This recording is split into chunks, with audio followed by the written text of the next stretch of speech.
श्रीमान वेंकटनाथार्य कवितार्किक केसरी वेदांताचार्यवर्यो मे सन्निधत्तां सदाहृति रामानुजदयापात्रं ज्ञानवैराग्यभूषणं श्रीमद्वेंकटनाथार्यं वन्दे वेदान्तदेशिकं लक्ष्मीनाथसमारम्भां नाथयामुनमध्यमाम् अस्मदाचार्यपर्यन्तां वन्दे गुरुपरम्परां यो नित्यमच्युतपदाम्बुजयुग्मरुक्मव्यामोगतस्सदितराणि तृणाय मेने अस्मद्गुरोर्भगवतोऽस्य दयैकसिन्धोः रामानुजस्य चरणौ शरणं प्रपद्ये श्रीवत्सचिन्नमिश्रेभ्यो नमभुक्तिमधीमहे यदुक्तयस्त्रयी कंठे यान्ति मंगलसूत्रतां श्रीपराशरभट्टार्यः श्रीरङ्गेशपुरोहितः श्रीवत्साङ्कसुतः श्रीमान् श्रेयसे मे अस्तु भूयसे. நேற்றைய தினம் பராசரபட்டருடைய ஸ்ரீ ரங்கராஜ ஸ்தவத்தில் பூர்வ சதகம் 92வது ஸ்லோகம் அனுபவித்தோம்.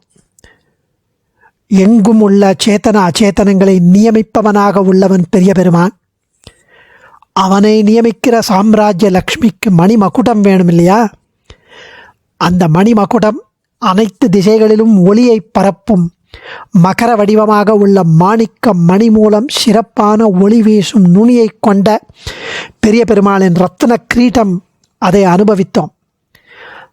அந்த ரத்ன கிரீடம் ரொம்ப ஆச்சரியமாக ஒளிர்கிறது என்று அனுபவித்தவர்.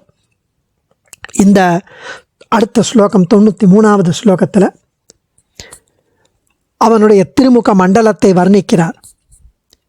விஹரது மயிரங்கின சூலிகா பிரமரகதிலக ஊர்த்வ புண்ட்ரோஜ்வலம் முகம் அமிர்த தடாக சந்திராம்புஜ ஸ்மயஹர சுச்சி முக்த மந்தஸ்மிதம்.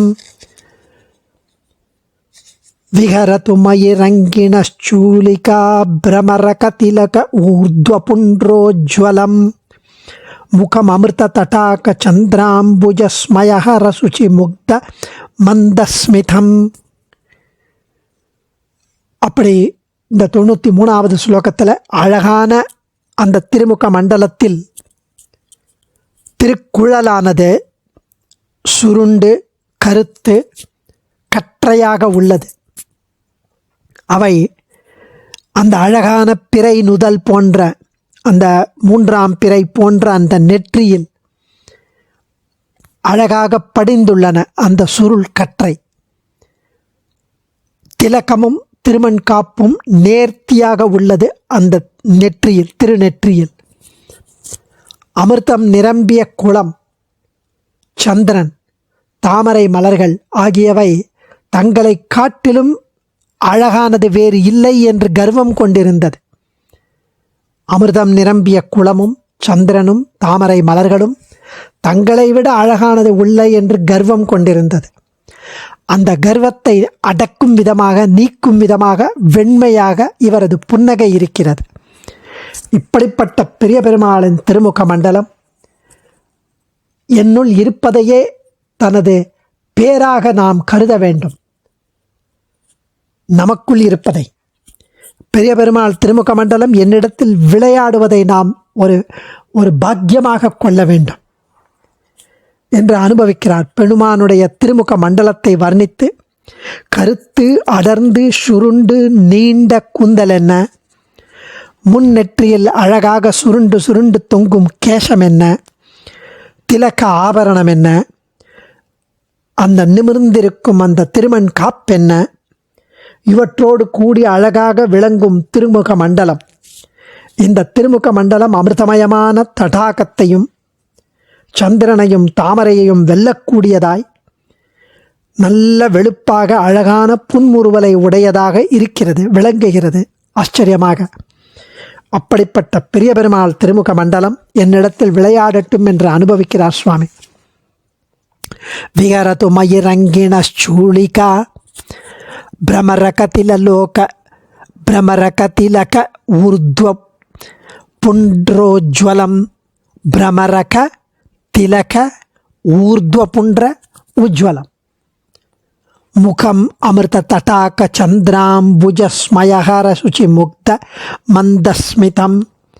சூலிகா எம்பெருமானுடைய திருக்குழல் கற்றை என்ன, பிரமரக தேன் வண்டை போன்று நெற்றியில் தொங்கி அசைந்தாடும் அந்த திருக்குழல் என்ன?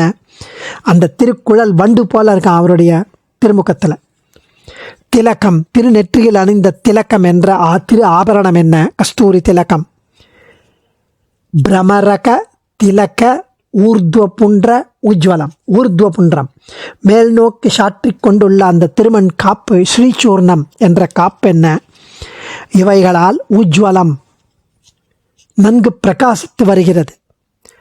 அப்படி வருவதே அமிர்த தடாக்க சந்திர அம்புஜ, அமிர்தமயமான ஏரி, தடாகம், சந்திரன், தாமரைப்பூ என்ற இவைகளின் ஸ்மயஹர, செருக்கை போக்கடிப்பது, கர்வத்தை போக்கடிப்பது, சுச்சி, தூய்மையானது, முக்த, மிகவும் அழகியது எது அப்படின்னா மந்தஸ்மிதம். இந்த புன்சிரிப்பு அமிர்தமயமான ஏரியினுடைய கர்வத்தை போக்கடிக்கும். ஆச்சரியமான குளிர்ந்த சந்திரனுடைய கர்வத்தை போக்கடிக்கும். ரொம்ப அழகான தாமரைப்பூ, வெண்மையான தாமரைப்பூ, அதனுடைய கர்வத்தை போக்கடிக்கும்.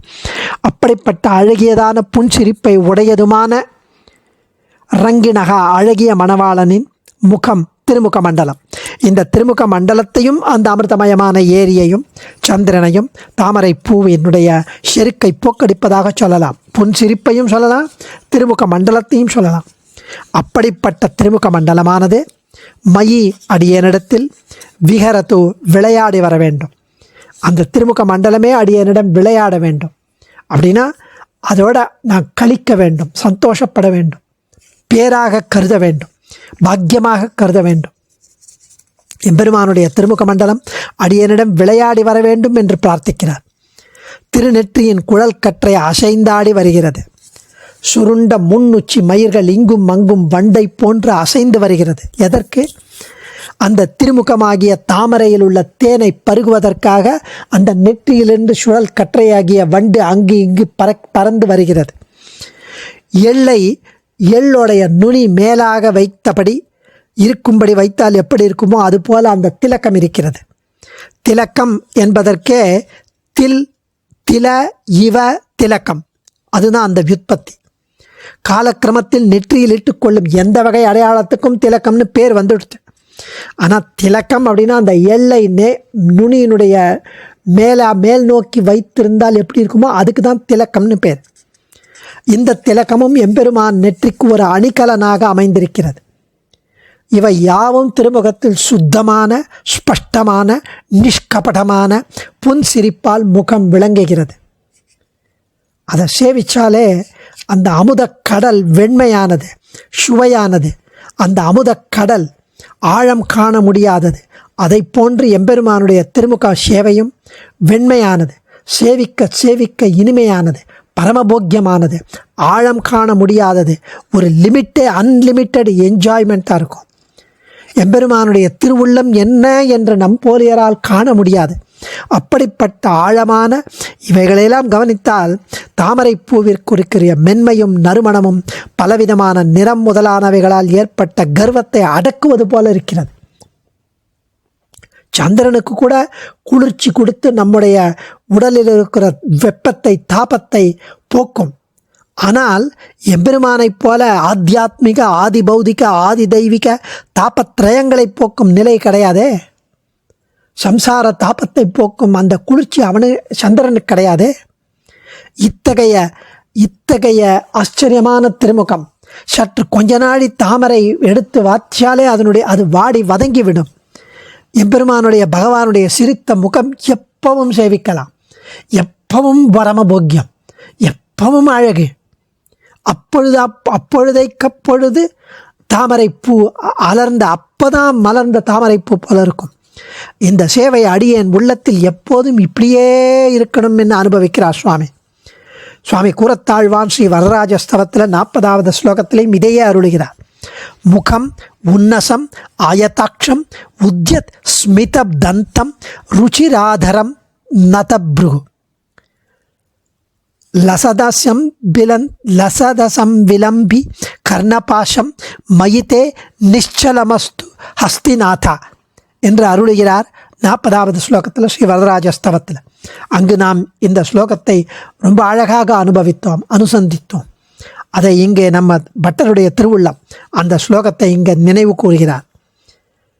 அப்படிப்பட்ட ஆச்சரியமான திருமுக மண்டலம், அது என்னுள் இருப்பதையே தனது பேராக நாம் கருத வேண்டும், அது என் உள்ளத்தில் விளையாட வேண்டும் என்று அனுபவிக்கிறார் ஸ்ரீ பட்டர்.